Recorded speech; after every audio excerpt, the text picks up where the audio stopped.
Welcome to the Southern Ohio Synod podcast. I am Gary Pakuch, and I serve as the Synod Youth Ministry Church Coach and Community Sandbox Manager for the Southern Ohio Synod, which means I help churches take the next step in children's, youth, and/or family ministry, whatever that means to them. I also manage the Synod's resource website called The Sandbox, where we gather together resources that have been created by members within our Synod and put them in one central location so folks can have access to it. I am so glad you have joined us today for our episode. What does a guy in leadership development do when he goes on a cruise for his 30th anniversary? Well, he observes the leadership style of the captain of the ship. Recently, my wife and I took a cruise on the Danube River. River cruise ships are smaller, which allows for more interaction between passengers and crew. That allowed me to watch how the captain led.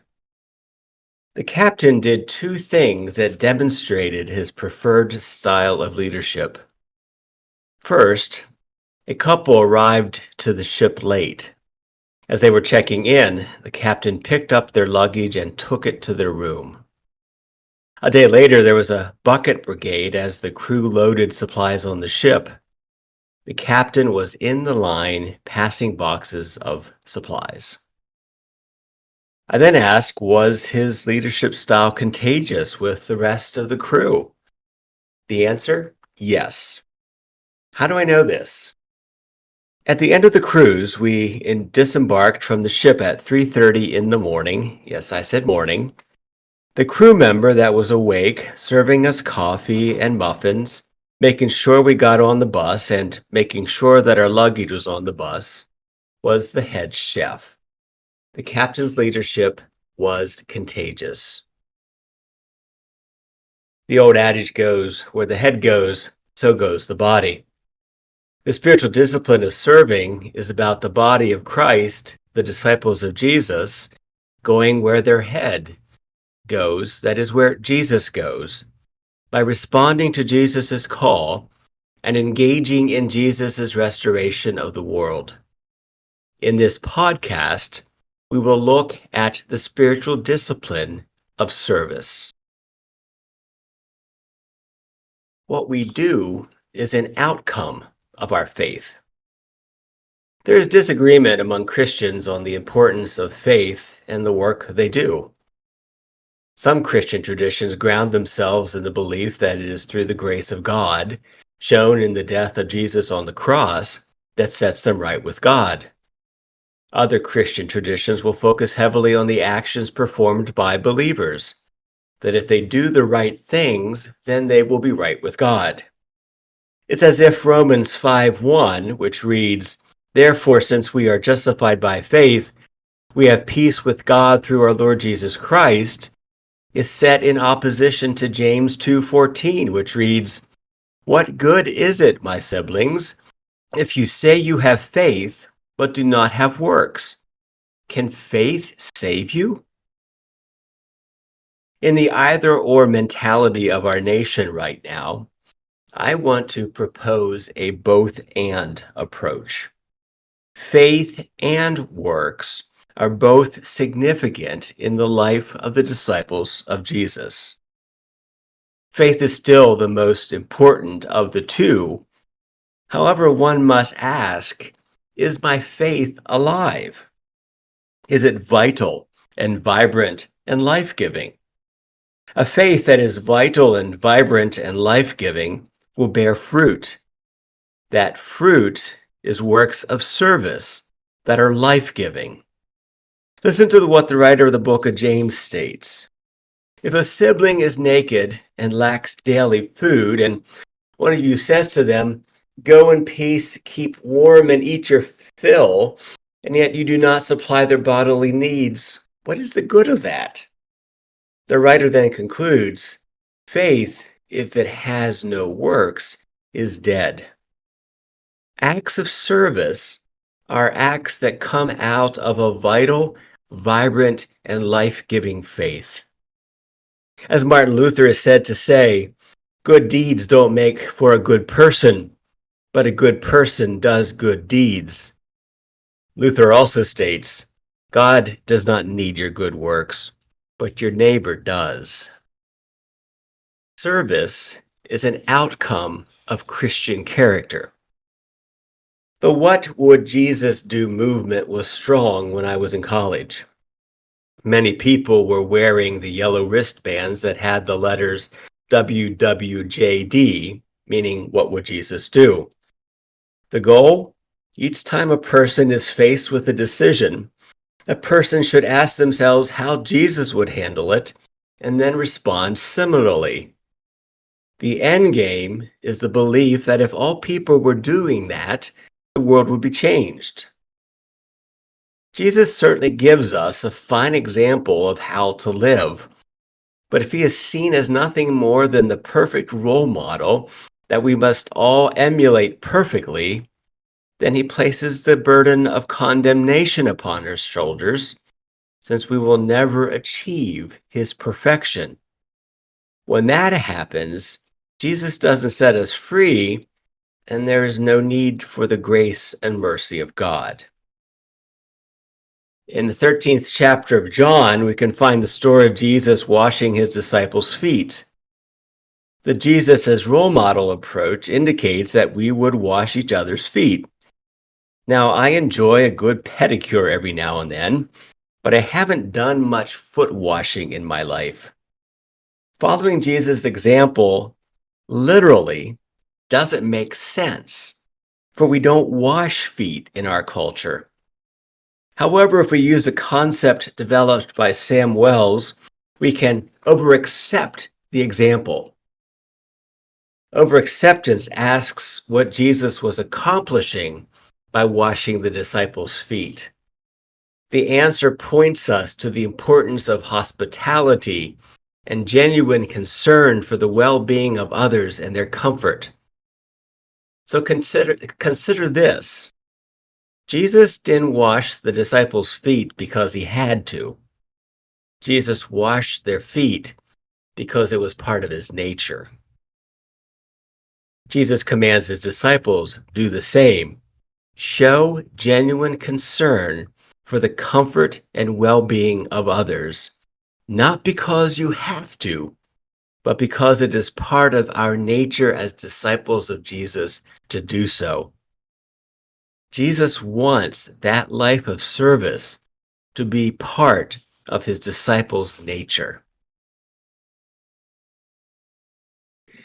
Serving makes life possible. In her book, Practicing Our Faith, Dorothy Bass speaks of spiritual practices such as serving as that which are essential strands to the tapestry of life. She offers examples such as there is a need for hospitality, for we all need to welcome one another in life. In our lives, it is good to offer others a place and time of rest. That the way we manage our households and economy contribute to the well-being of all who share this planet that is our home. And if we want to say yes to God and to life abundant, we must also say no to other things. I think it is important for us to broaden our understanding of serving beyond the narrow definition of what we think we have to do in order to make ourselves good. Here's an example of broadening one's thinking. My family adopted our chocolate lab, Fiona, from a breeder. For the first 5 years of her life, Fiona was kept in a large kennel in an outside building and gave birth to several litters of puppies. We adopted her when she was being retired. At first, when we took her home, she didn't know what to do with a dog treat. She didn't play with toys. She laid in one spot in the family room and didn't come up to us for any attention or affection. All she knew were the confines of her first 5 years of life. But now she expects a treat regularly. She jumps up and down at mealtimes and prances around the development when she goes for a walk. In the colder winter months, she lounges on her bed in front of the fire in the fireplace. Her vision of life became so much broader once she went from what she had to do, bearing puppies, to being a kept dog with a bourgeois lifestyle. Our Christian lives can become so narrowly defined as well. Serving is more than doing the bare minimum we are required to do to get by. Serving is engaging one another and the world in ways that bring about life. The Ten Commandments, serving, and giving life intersect. One can approach the Ten Commandments as a list of what one shouldn't do. I have also found out that the commandments that people like the most are the ones that they can easily follow. For example, I can easily claim I haven't murdered anyone, but I cannot claim that I am as good at not gossiping or speaking ill of others. I invite you to consider the Ten Commandments from the following perspective. The Ten Commandments are given to God's people after they have been set free from their slavery in Egypt and miraculously saved as they crossed the Red Sea. God lays claim on those people and gives them guidance on how to live again as people who belong to God and people who are free. He puts in front of these free people the promise of the promised land. Being set free, they are shown in the Ten Commandments how to live as God's free people. This broadens their vision of how amazing life can be. When Martin Luther offers explanations for what each commandment means, he not only names what one should not do, but also talks about what they can do. By doing so, God's people are living into this broad and beautiful way of life that God has provided. Consider specifically the seventh commandment, which is, "You shall not steal." Here's Luther's explanation. We are free to fear and love God so that we neither take our neighbor's money or property nor acquire them by using shoddy merchandise or crooked deals, but instead to help them to improve and protect their property and income. It is clear in that explanation that our neighbor's livelihood and well-being rest in part on how we treat them, what we don't do, and what we do. We serve our neighbor best in this commandment by making sure they have what they need to live, more than live, to have what they need to thrive. Serving as a spiritual discipline is an outcome of being a disciple of Jesus. It's a particular type of serving, for it focuses not on self-serving nor on meeting one's own needs, but on making sure that others around us and in our lives are able to thrive. It's important to discern the difference between helpful, hurtful, and harmful.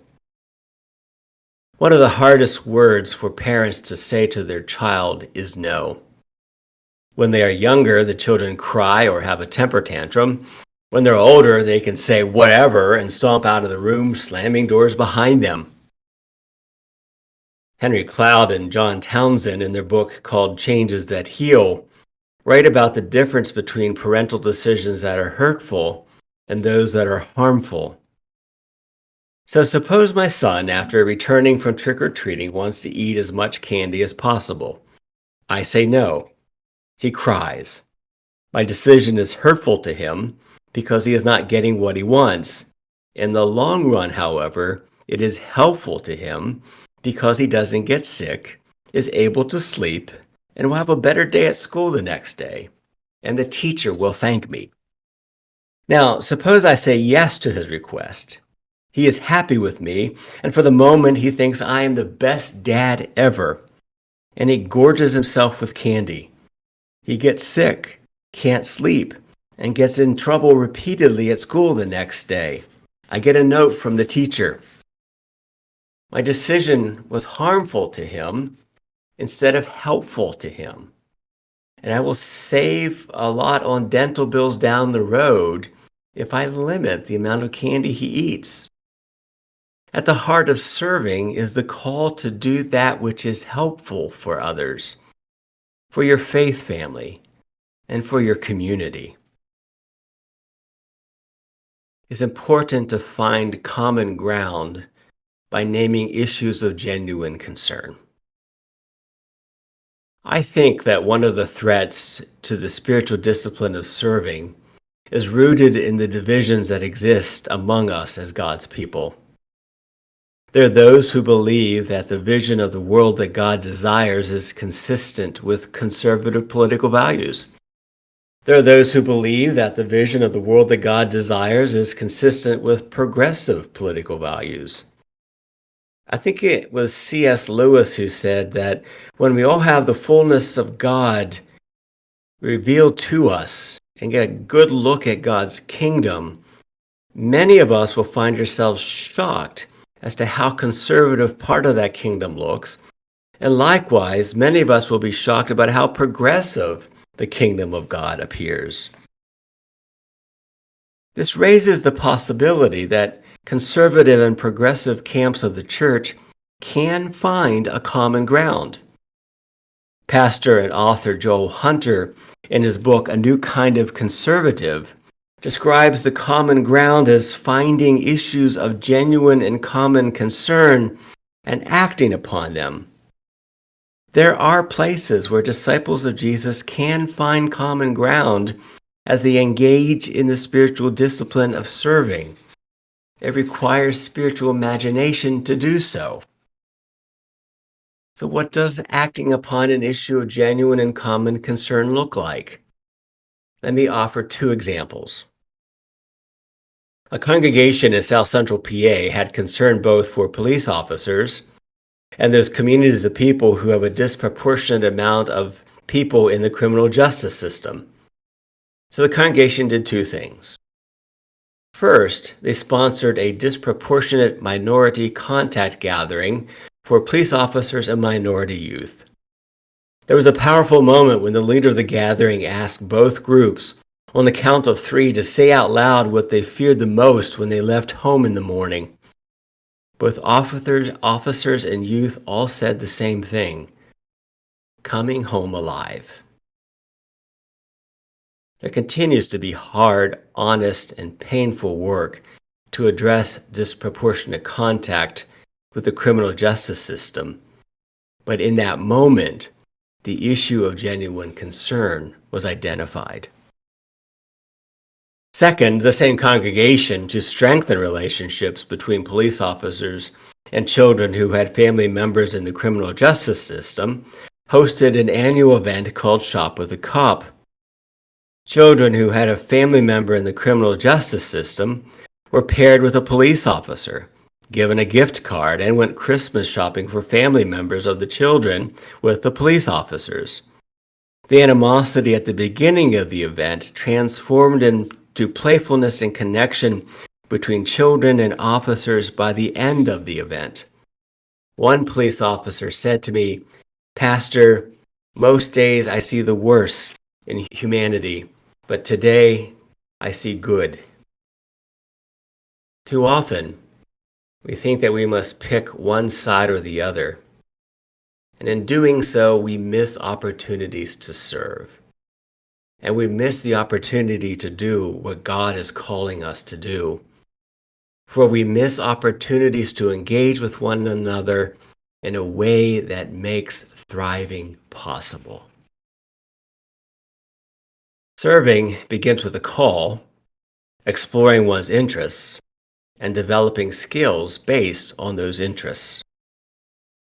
In the church, we talk about having a call as having two parts. There is an internal call and an external call. The internal call is a person's desire to fill a particular position and serve in a certain way. The external call comes from others. I can remember people from the congregation in which I was raised saying to me, "You should become a pastor." A call happens when the internal and external call are consistent.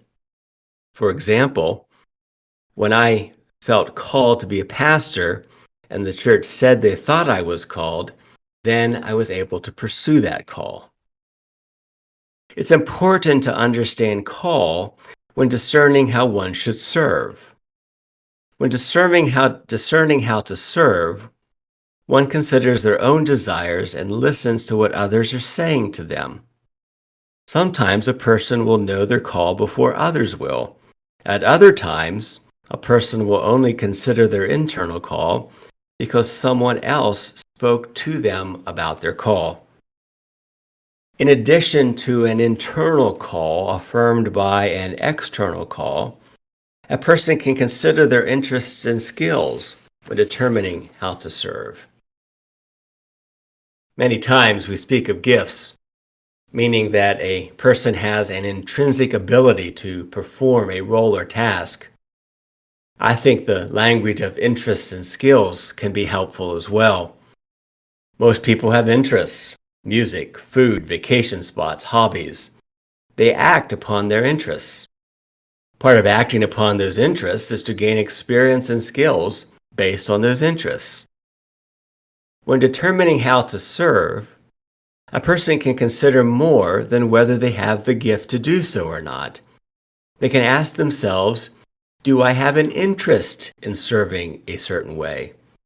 If the interest is there, and the person believes that they are called to do so, the person can develop skills in those areas. For example, a person identifies an interest in being a firefighter. Being a firefighter requires more than an interest. It requires a person to develop the skills to do so. The skills are gained in an initial training program. The acquisition of skills continues as a person gains experience in that position. I think any desire to serve is shaped by more than a notion of, this is what I'm supposed to be. That thought may come later in the call. The starting point for determining how to serve comes from understanding call and identifying interests in areas in which a person is willing to gain skills. I want to offer a charge to leaders of congregations. It is important that you use the framework of call when asking people in congregations to serve. Invest time and energy discerning the interests and skills of those in your congregations. Develop descriptions of roles similar to how one develops job descriptions. Craft opportunities to serve that are consistent with a person's interests and skills, and provide ways that people with interest in a certain ministry can grow in the skills for the ministry. There's one more aspect of considering interests and skills that is obvious but should be stated. There will be differences in where people will want to serve. Some will find themselves called to upfront leadership positions. Others will find themselves called to behind-the-scenes work. Some will be called to tasks that require hands-on skills. Others will be called to tasks that require writing or speaking. And a final observation of call and serving. First, one does not age out of serving. Only how one serves may change. And second, one will never have so much prestige, status, and power that they won't have to serve. Serving is an act of stewardship. Serving is a spiritual discipline that comes from being made a disciple of Christ. It is engaging with others in the world in a way that others in the world can thrive. As a spiritual discipline, serving then is an act of stewardship in the following ways. Serving is stewardship of our bodies, as it requires our senses, hands, and feet, using them for a particular type of work that is life-giving, which means we are not using them in ways that bring about hurt, pain, or deprive people of their livelihood. Serving is stewardship of our minds, as it requires us to discern the difference between what is faithful serving of others and what is self-serving. And because it requires us to use our intellect, problem-solving skills, and strategizing skills to complete acts of service.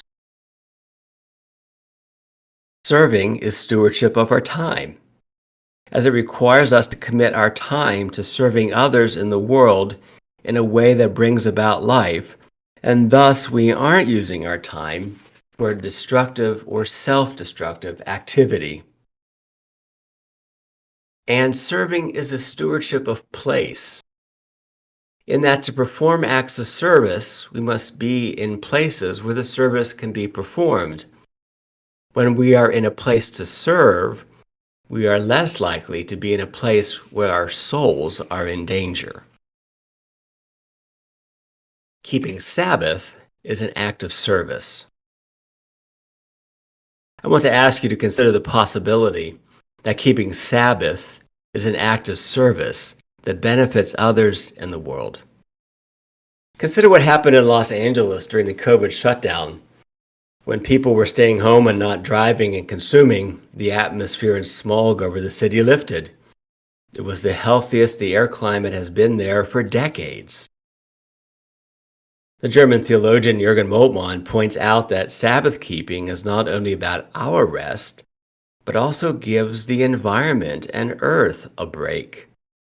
With a healthier earth, the people and creatures that live on it and in its waters are healthier.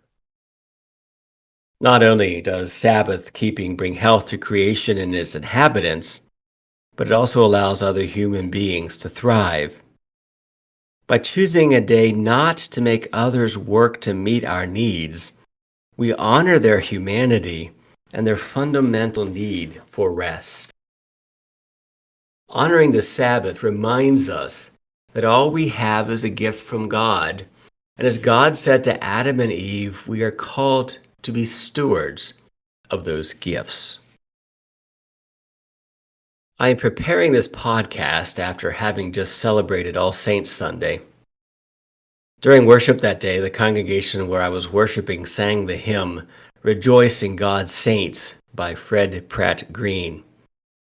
I will close with the text of that hymn, for I think it beautifully captures disciples of Jesus engaging in acts of service that match their calling, interest, and passions, and make it possible for others to thrive. Rejoice in God's saints today and all days. A world without saints forgets how to praise.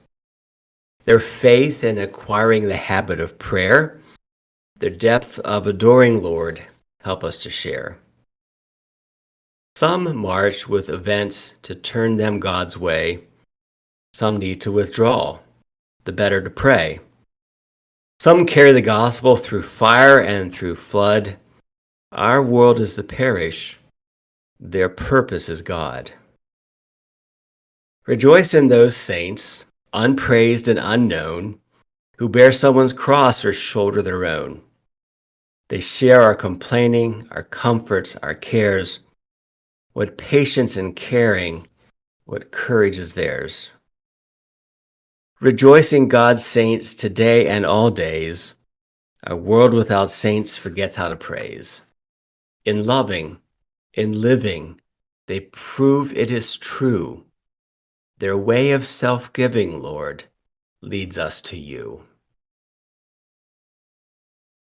This is Pastor Rebecca Great, the media ambassador and storyteller for the Southern Ohio Synod. And I want to thank you again for joining us for this podcast episode. There is a discussion guide available for this podcast that is located on the Synod's website and in the description box for this episode on our YouTube channel. We hope this helps congregations and ministries be able to use this information with your councils and your other ministry leaders to help us all grow in our discipleship. If you have questions about any of the content or want to continue the conversation, you can connect with Pastor Tim Mentzer by sending him an email. His email address is tmentzer@southernohiosynod.org. Until the next time we gather on this podcast, remember that we are stronger and better together, joining Jesus in the restoration of the world.